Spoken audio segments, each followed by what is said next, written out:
Pour reproduire des vaisseaux sanguins qu'on va intégrer dans un visage pour faire la reproduction de la fiche Maggie, je vais vous présenter une technique. Maintenant, il y en a vraiment plusieurs autres.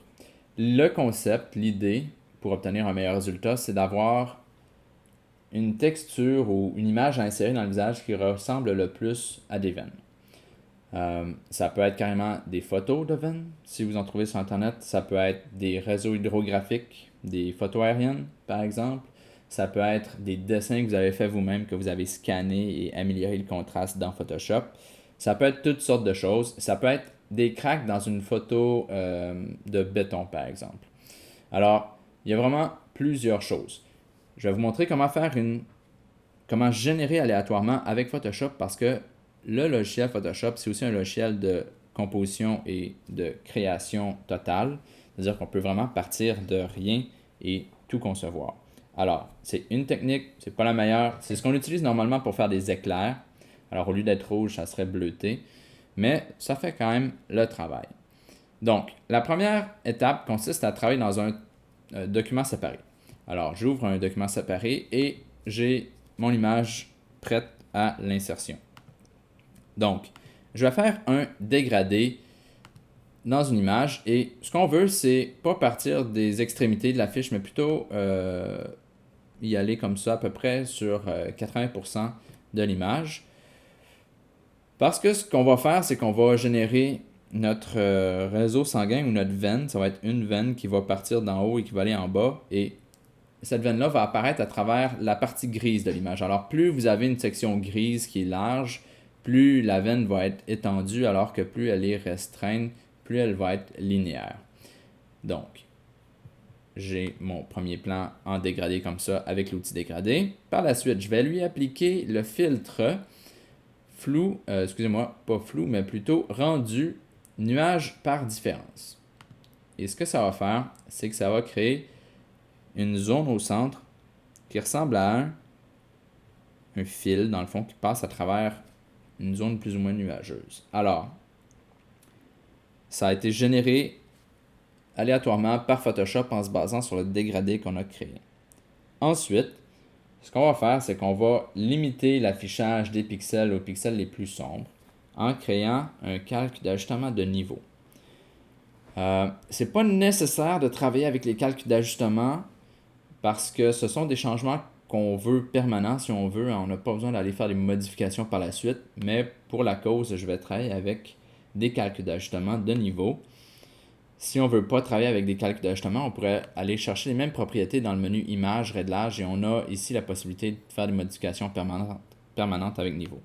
Et là, ce qu'on va faire, c'est qu'on va réduire la disposition des pixels vers l'extrémité.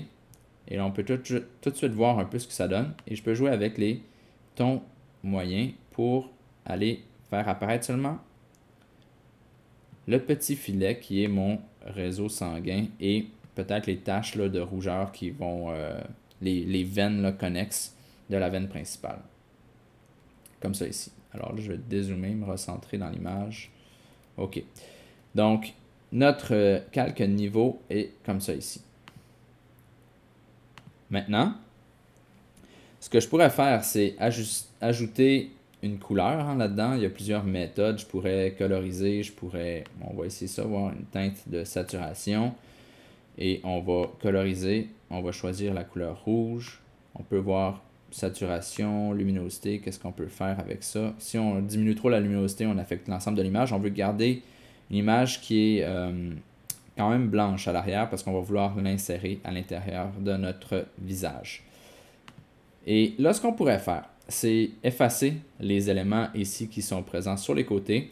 Je ferai ça à la fin complètement lorsque je vais le placer directement sur le visage. Et ce qu'on peut aussi faire, c'est en ajouter d'autres. Là, j'ai une veine, mais je pourrais recommencer, faire un autre dégradé. Alors, juste pour les besoins de la cause, je vais faire un groupe ici. Je vais placer tout ça à l'intérieur. Et on va le cacher. Puis je vais faire un nouveau calque avec un dégradé différent. Alors, je vais prendre un dégradé ici en diamant. Je vais faire un dégradé comme ça. On va peut-être partir du centre, par exemple. Comme ça ici.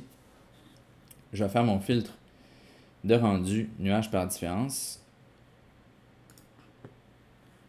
Je vais lui appliquer mon calque d'ajustement niveau et je vais réduire ça comme ça ici.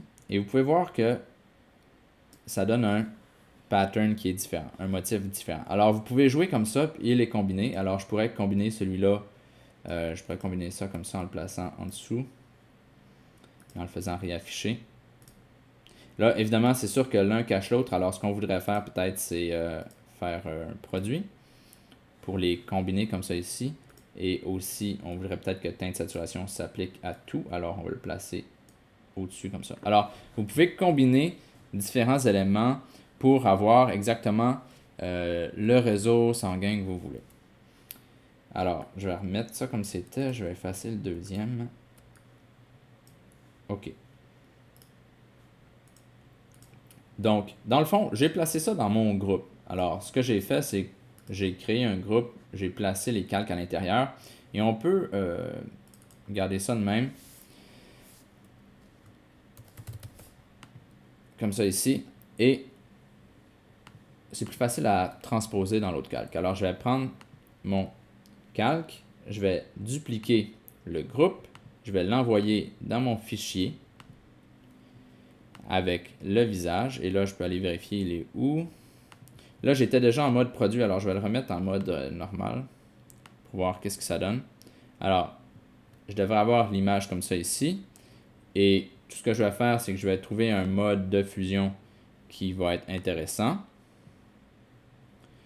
pour bien l'insérer. Là, j'ai un petit bug d'affichage parce qu'il ne veut pas se remettre dans le mode produit. On va tout simplement le changer comme ça ici. Et là, c'est une question de jouer avec votre mode de fusion et la disposition de l'élément. Là, je ne vais pas leur changer parce que ça va disparaître. Mais si par la suite, j'applique un masque de fusion et je viens cacher certaines parties comme ça ici, là, je vais juste changer pour un normal.